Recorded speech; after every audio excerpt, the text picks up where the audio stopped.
శంకర హృదయ నివాసిని పార్వతి పరమేశ్వరి శంకర హృదయ నివాసిని పార్వతి పరమేశ్వరి.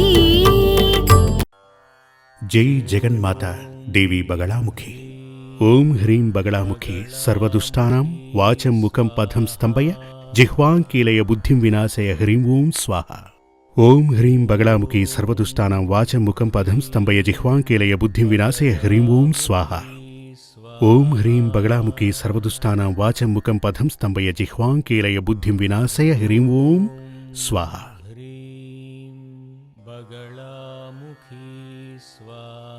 టీవీల్లో ఈ కార్యక్రమాన్ని చూస్తున్నటువంటి వీక్షకులందరికీ పలు రకాల ప్రశ్నలు, ఇది చూసిన వారికి వారి మనసులో ఏర్పడ్డ ప్రశ్నలకు, అంటే వాళ్ళ ఇళ్లల్లో జరిగే సంఘటనలను బేస్ చేసుకుని ప్రశ్నలను ఉత్తరాల ద్వారా ఈ సూర్యమంగళానికి పంపించి అడగటం జరిగింది. వాటిల్లో చాలా ముఖ్యమైన ప్రశ్నలకు, అంటే ఇటువంటి ప్రశ్నలు చాలామంది మనసుల్లో ఉద్భవించుంటాయి. అలా ఉన్నటువంటి ముఖ్యమైన ప్రశ్నలకు మాత్రమే కొన్ని సమయాలలో నేను సమాధానమిస్తుంటాను. ఇప్పుడు ముఖ్యమైన కొన్ని ప్రశ్నలను కొందరు అడగటం జరిగింది. అవేమిటంటే, జాతకంలో యోగబలం ఉండి విడాకులు తీసుకోవటానికి కారణం ఏంటి అని అడగటం జరిగింది. అంటే జాతకం చూసే కళ్యాణం జరిపించారు, కానీ వివాహం రద్దయింది. దానికి కారణమేంటి అలా అని అడిగారు. ఇలాగే ఇదివరకు చాలామంది ఇలాంటి ప్రశ్ననే అడగటం జరిగింది. ఆ ప్రశ్నకు సమాధానం చెప్తాను. జాతకంలో యోగబలం ఉండి వివాహం రద్దవటానికి పలు కారణాలున్నాయి. ఒకటి, మీరు జాతకాన్ని చూపించిన స్థలం, జాతకాన్ని పరిశీలించిన ఆ వ్యక్తి, ఆ ఆచార్యుడు సరిగ్గా శాస్త్రాన్ని చదివిన వారు అయ్యి ఉండరు. ఇప్పుడు మనం పంచాంగం అది చూస్తుంటాం కదా, పంచాంగం. ఆ పంచాంగంలో వివాహ నిబంధనలు అని రాసుంటాయి, 10 నిబంధనలు. రాశి, రాశి అధిపతి, వశ్య, మహీంద్ర, ఇలా 10 నిబంధనలు కనపడతాయి.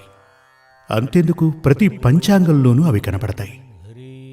మీరు జాతకాన్ని తీసుకెళ్లి ఒక ఆచార్యునికి అప్పగించే ముందు శాస్త్రీయ విధానంలో జాతకాన్ని చూసే, అంటే జాతకాన్ని చూసి ఫలాన్ని మనకు చెప్పే విధానం గనక అతనికి తెలియకపోతే అతను ఏం చేస్తాడు అంటే, వెంటనే పంచాంగాన్ని చేతికి తీసుకుని రేవతీ నక్షత్రానికి అశ్విని నక్షత్రం ఎంతగా సరిపోతుందేంటో అందులో రాసుంటారు. దానిని చూసి ఆయన చెప్తారు, ఈ నక్షత్రానికి ఆ నక్షత్రం 8 విధాలా సరిపోతుంది, 10 విధాలా సరిపోతుంది అని చెప్పి మనకిచ్చేస్తారు. కొందరైతే మరి పర్సంటేజ్లు ఇస్తుంటారు. 75% సరిపోతుంది, 85% సరిపోతుంది అని చెప్పి రాసిస్తూ ఉంటారు. వీటిని నమ్మి వివాహం చేసుకుంటే చివరికి పెను ప్రమాదాలు కొని తెచ్చుకున్నట్టే. దానికో చిన్న ఉదాహరణ చెప్తాను. ఒక వివిఐపి నా దగ్గరికి ఆయన వచ్చి కళ్యాణానికి నన్ను ఆహ్వానించడానికి వచ్చారు, కళ్యాణ పత్రిక ఇవ్వడానికి వచ్చాడు. అప్పుడు నేను ఊరికే ఉంటే సరిపోయేది. ఉన్నా కూడా నేను అడిగాను, ఎప్పుడు పెళ్లి పెట్టుకున్నారు, ఎక్కడ పెళ్లి పెట్టుకున్నారు, ఇలాంటివన్నీ అడిగాను. ఎందుకంటే వారి జాతకం నా దగ్గర ఉంది. కానీ వివాహాన్ని ఫిక్స్ చేసిన కాలం, సమయం, ఆ వరుడి యొక్క జాతకాన్ని నేనెప్పుడూ చూడలేదు. అమ్మాయి జాతకం ఎలాగూ నా దగ్గరే ఉంది. మీ అమ్మాయికి పెళ్లి ఘడియలు రాలేదు, మరెందుకు వివాహం చేస్తున్నారు అని అడిగాను. ఎందుకంటే చాలా కాలం తరువాత నేను ఆయన్ని కలిశాను. లేదండి, అనుకోకుండా అలా ఫిక్స్ అయ్యింది. వాళ్ళ ఫ్యామిలీ జ్యోతిష్కుడు ఉన్నాడు, ఆయన దగ్గర చూపించి జాతకం సరిపోతుంది, 8 విధాలా బాగుంది, జాతకం చాలా బాగుంది అనగానే వివాహాన్ని ఫిక్స్ చేశాం అలా అని అన్నారు. అప్పుడు సరే ఓసారి ఆ జాతకం ఇవ్వండి చూస్తాను అనగానే ఆయన జాతకం ఇచ్చారు. ఆ జాతకాన్ని చూసినప్పుడు నేను అదే చెప్పాను, అవును 10 రకాలుగా కలుస్తోంది, 8 రకాలుగా కలుస్తోంది అని. కానీ ఈ పెళ్లి జరగకూడదు.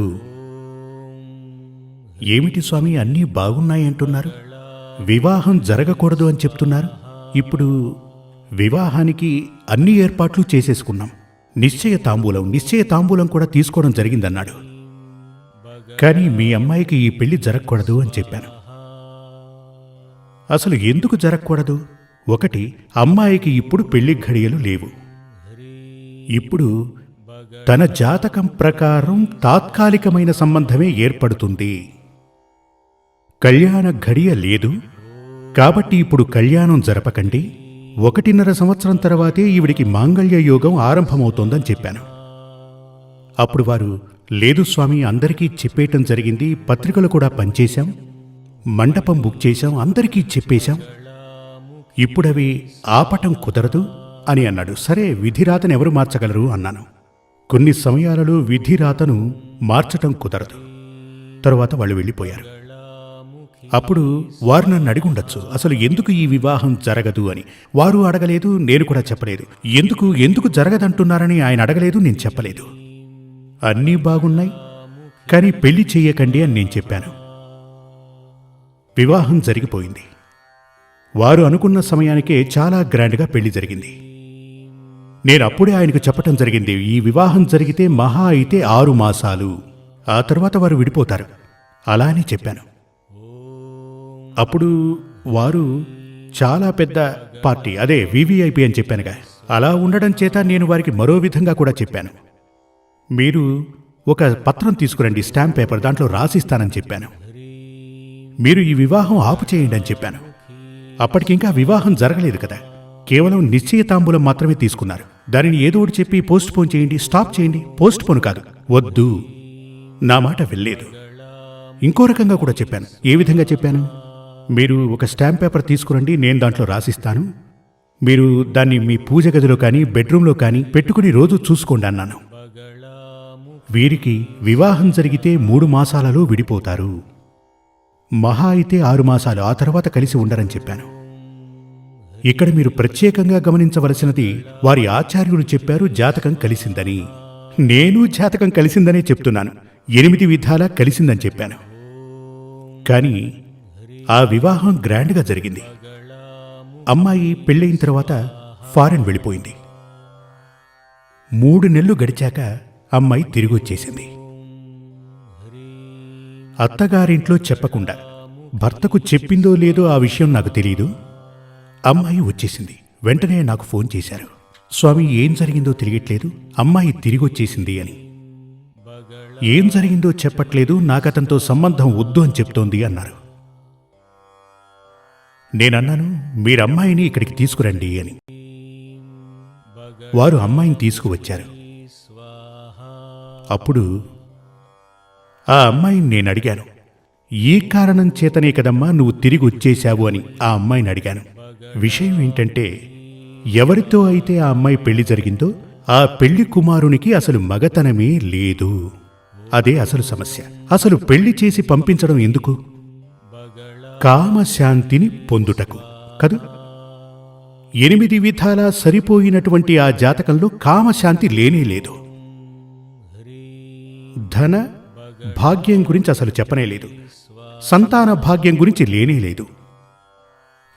రాశాధిపత్యం వశ్యం అని చెప్పబడిన ఆ జాతకంలో సంతాన భాగ్యం ఉందా, కామశాంతి ఉందా, ధనభాగ్యం ఉందా, ఈ 3 గురించి అసలు లేనేలేదు. జీవితంలో ఈ 3 చాలా ముఖ్యం కదా. మనం మీ ఇంట్లో ఎవరైనా అమ్మాయికి పెళ్లి చేస్తున్నారనుకోండి, మీ ఇంట్లో దొరకనటువంటిది అక్కడ దొరకాలి, అందుకే కదా. తిండి గుడ్డ అవన్నీ మీ ఇంట్లో దొరుకుతాయి కదా, మరో ఇంటికి ఎందుకు పంపడం? మన ఇంట్లో దొరకనిది తనకు ఆ ఇంట్లో దొరకాలి అంటే కామశాంతి జరగాలి. అందుకే వివాహానంతరం శాంతి ముహూర్తాన్ని నిశ్చయిస్తారు. అక్కడ ఏం శాంతి లభిస్తుంది? కామశాంతి లభిస్తుంది. దానికంటూ ఓ ముహూర్తం. ఇప్పుడు శుభకార్యాలను మంచి ముహూర్తంలో ప్రారంభిస్తే అవి ఆగకుండా జరుగుతూ ఉంటాయి. వివాహానికి ఓ మంచి ముహూర్తం చూస్తాం, వ్యాపారానికి కూడా ఓ మంచి ముహూర్తాన్ని చూస్తుంటాం. అదేవిధంగా గృహప్రవేశానికి కూడా ఓ మంచి ముహూర్తాన్ని చూస్తాం. ఎందుకిలా మంచి ముహూర్తం చూస్తాం? శుభకరంగా కంటిన్యూగా అది జరగాలి అని. అందుచేతనే కామశాంతి జరగాలి, అది చాలా ముఖ్యమైన విషయమే. అందుచేతనే వివాహం తరువాత శాంతి ముహూర్తం, కామశాంతి ముహూర్తం, అదే దాని అసలు పేరు. ఇప్పుడు పెళ్లి జరిగిన తరువాత, అంటే జాతకాలు చూసి మరీ పెళ్లి చేసిన తరువాత విడాకులు తీసుకోవటానికి ముఖ్యమైన కారణం ఏంటంటే, ఒకటి, అక్కడ తనకు కామశాంతి దొరకటం లేదు. ఈ మధ్య ఈ విడాకుల కేసులు ఈ మధ్య చాలా ఎక్కువగా వస్తున్నాయి. మీరు కావాలంటే కోర్టుకు వెళ్ళి చూడండి. ఫ్యామిలీ కోర్టుకు వెళితే చాలా ఎక్కువగా, ఈ మధ్య మరీ ఎక్కువగా, పోయిన సంవత్సరం కంటే ఈ సంవత్సరం ఎక్కువని చెప్తున్నారు.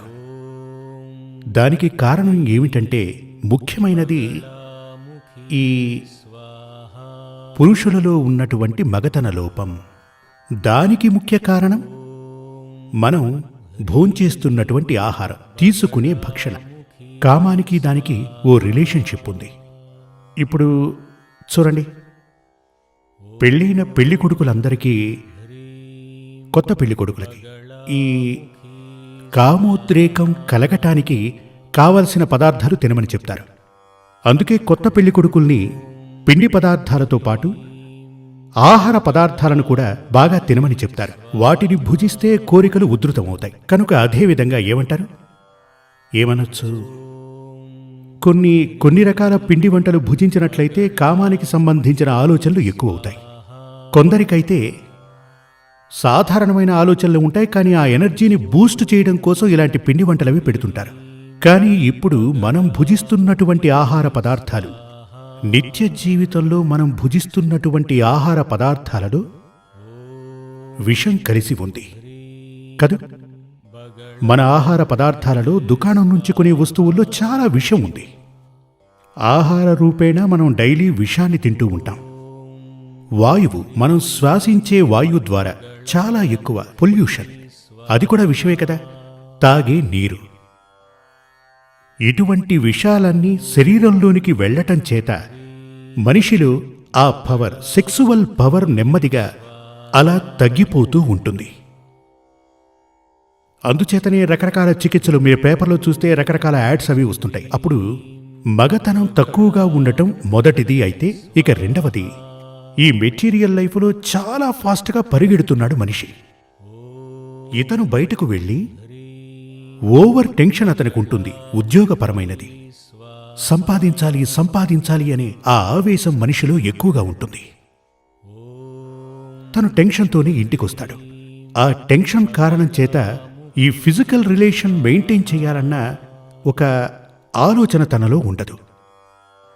మనిషి మనసులో ఆఫీస్ వర్క్, కంప్యూటర్ ఇలాంటివి ఎప్పుడూ తిరుగుతుంటాయి. ఇవన్నీ కూడా అతనిలో ఉన్నటువంటి, ఏమంటారు, ఆ కామపరమైనటువంటి ఆలోచనలు రాకుండా చేస్తాయి. అలా ఉన్నప్పుడు ఆ కామ సంతృప్తి అతనికి దొరకకుండా ఉంటుంది. ఇది మగాళ్లకు ఉంటుంది, ఆడవాళ్లకు ఉంటుంది. కనుక వివాహ రద్దుకు ప్రధానమైన కారణం కామపూరితమైన సెక్సువల్ పవర్ తగ్గిపోవటం. ఇది జాతకపరంగానూ మనకు తెలుస్తుంది. జాతకం చూస్తున్నప్పుడు ముఖ్యంగా తెలుసుకోవలసిన విషయం, కళ్యాణం చేస్తున్నది కామశాంతి కోసం. అప్పుడు జాతకంలో లగ్నాధిపతి శుక్రుడు, ఈ 2 గ్రహాల ద్వారా కామపూరిత ఆలోచనలు పెంచవచ్చు. ఒకరిలో ఉన్నటువంటి కామపూరితమైనటువంటి ఆలోచనల్ని కొలిచే సాధనాన్ని ఏమంటారు, స్పీడోమీటరా? దానిని కొలిచే గ్రహమే శుక్రుడు, జాతకంలో ఉన్నటువంటి శుక్రుడు. ఎవరికి జాతకంలో శుక్రుడు నీచ దశలో ఉంటాడో, 8వ స్థానం, జాతకరీత్యా లగ్నం నుంచి 8వ స్థానంలోనే సెక్సువల్ ప్లేస్ ఉంటుంది. ఆ 8వ స్థానంలో గనక పాపగ్రహాలు ఉండి ఉంటే, అక్కడున్న 8వ భావాధిపతి నీచ స్థానంలో ఉండి పవర్ లేకుండా ఉండి ఉంటే, ప్లస్ శుక్రుడు కూడా నీచ దశలో ఉంటే, అతనికి కామపూరిత ఆలోచనలు అస్సలు ఉండవు. ఇప్పుడు మీరు నన్ను ప్రశ్న అడగచ్చు, అటువంటి వ్యక్తికి పెళ్లి చేయకూడదా అని. చేయొచ్చా లేదా అని కూడా అడగచ్చు. ఖచ్చితంగా అతనికి కూడా పెళ్లి జరిపించి తీరాలి. ఎందుకంటే అతనికి కూడా ఆశలవి ఉంటాయిగా. అప్పుడు ఏం చెయ్యాలి అంటే, ఉదాహరణగా చెప్తాను. 100% వోల్టేజ్ ఉన్నటువంటి ఒక స్త్రీ, లేడీ, తనకు 100% సెక్సువల్ పవర్ ఉంది అనుకోండి. తనకన్నా 100% ఎక్కువగా ఉన్నటువంటి పురుషునితోనే వివాహం జరిపించాలి. ఎప్పుడూ కూడా స్త్రీ కన్నా కామపూరిత ఆలోచనలు ఎక్కువగా ఉన్న పురుషుని జాతకంతో జత చేస్తేనే అక్కడ సంపూర్ణంగా సెక్సువల్ లైఫ్, దాంపత్య జీవితం సంతోషకరంగా ఉంటుంది. వివాహం చేయటానికి జాగ్రత్తగా గమనించాల్సింది ఇదే. ఇదివరకే చెప్పాను, జాతకంలో క్షుణ్ణంగా పరిశీలించవలసినది కామశాంతి, ధనప్రాప్తి, అదేవిధంగా సంతానం. ఈ మూడు చెప్పాలంటే నక్షత్రాలు అవి చూసే వారికి పెళ్లి ఫిక్స్ చేస్తూ ఉంటారు, అందులో అవి తెలియవు. ఇవి జాతకరీత్యా ఆ గదులవి చూస్తేనే క్షుణ్ణంగా తెలుస్తుంది. స్త్రీ జాతకం ప్రకారం, పురుష జాతకం ప్రకారం ఆ ప్లానెటరీ పొజిషన్, గ్రహాల స్థానం క్షుణ్ణంగా పరిశీలించి వాటి ద్వారానే జాతకంలోని పొంతనలు అన్వేషించాలి. అలా గనక పొంతన చూసినట్లయితే ముందుగా చూడవలసింది కామశాంతి సంపూర్ణంగా లభిస్తుందా. ఇక రెండవది సంతాన భాగ్యం, ఆ పైన ధనభాగ్య సిద్ధి. ఇప్పుడు ఏ విధంగా కామశాంతి తనకు లభించినా, సంతాన యోగం ఉన్నా, ధనభాగ్య యోగం తనకు లేకపోతే కొందరంటారు ఇక చాలే పోవయ్యా అని. కదా, ఈ కాలంలో ధనం ముఖ్యం కదా. మీకు సంతోషం ఉంది, సంతానం ఉంది, అన్నీ ఉన్నాయి. కానీ ధనం లేకపోతే ఎలా బ్రతకగలరు? ధనం ఎలా వస్తుంది? భర్తే సంపాదించి తీసుకురావాలి కదా. కొందరైతే చాలా సంతోషంగా ఉంటారు, వివాహానికి ముందు వ్యాపారం చేసుకుంటూ ఉంటారు, చాలా గొప్పగా బ్రతుకుతుంటారు, సకల సౌభాగ్యాలు కలిగి ఉంటారు. కానీ వారికి వివాహం జరిగాక బెలూన్ని, గాలి ఊదిన బెలూన్ని సూదితో గుచ్చితే తుస్సన్నట్టు అతని ధనభాగ్య యోగం మాయమవుతుంది. దీనికి కారణం ఏంటంటే దరిద్రయోగం ఉన్నటువంటి అమ్మాయి జాతకం కలవటమే. జీవితమని చెప్పబడినది ఓ కుటుంబం. భార్య, భర్త వీళ్ళు కలిశాక వారికి సంతాన ప్రాప్తి కలగటం, వీరందరూ ఉండటమే కుటుంబమని చెప్తుంటారు. ఈ కుటుంబం అని చెప్పే దాంట్లో ఉండవలసిన భాగ్యాలు, దౌర్భాగ్యాలు, ఇప్పుడు భార్యాభర్తలు వారిద్దరి జాతకం ప్రకారమే ఆ కుటుంబం అనే బండి నడుస్తూ ఉంటుంది. ఇక వివాహం జరిపించేది సంతోషంగా బ్రతకడానికి. అక్కడ సంతాన భాగ్యం ఉండాలి, ధనభాగ్యం ఉండాలి, ముఖ్యంగా కామశాంతి ఉండాలి. కామపు ఆలోచన ఇచ్చింది ఈశ్వరుడే. కామం మనుషులకే కాదు జంతువుల్లోనూ ఉంటుంది, అది లేకపోతే సృష్టే లేదు. లోపం కామశాంతి లేకపోవడం, కాని అది సంతోషకరంగా ఉండి తీరాలి. జై జగత్మాతాదేవి బగళాముఖి. నేను చెప్పేది మీకు అర్థం కావాలి. అర్థం కావటానికి ఆ తల్లి మీకు జ్ఞానం ఇవ్వాలి. శ్రీ సూర్యమంగళం అద్వైత వేద విద్యాపీఠంలో తాంత్రిక పూజల్లో సిద్ధహస్తులైన ఎందరో ఆచార్యులు అమావాస్య, పౌర్ణమి రోజుల్లో ప్రత్యేక యాగాలు నిర్వహిస్తారు. ఈ యాగాల్లో పాల్గొనడం ద్వారా తల్లి శ్రీ బగళాముఖీదేవి అనుగ్రహం వల్ల సర్వదోషాలూ పోయి సకల సౌభాగ్యాలు మనకు కలుగుతాయి. శ్రీ సూర్యమంగళం అద్వైత వేద విద్యాపీఠం జ్యోతిష్యం, ప్రశ్నలు, వాస్తు, తాంత్రిక పూజలు మరియు వేదయాగాలు నిర్వహిస్తారు. సంప్రదించవలసిన నంబర్ 7305442299 7305442299. చెన్నై, కోయంబత్తూర్, బెంగళూరు, హైదరాబాద్, విజయవాడ, ఢిల్లీ, ముంబై, తిరునల్వేలి, టెక్సాస్.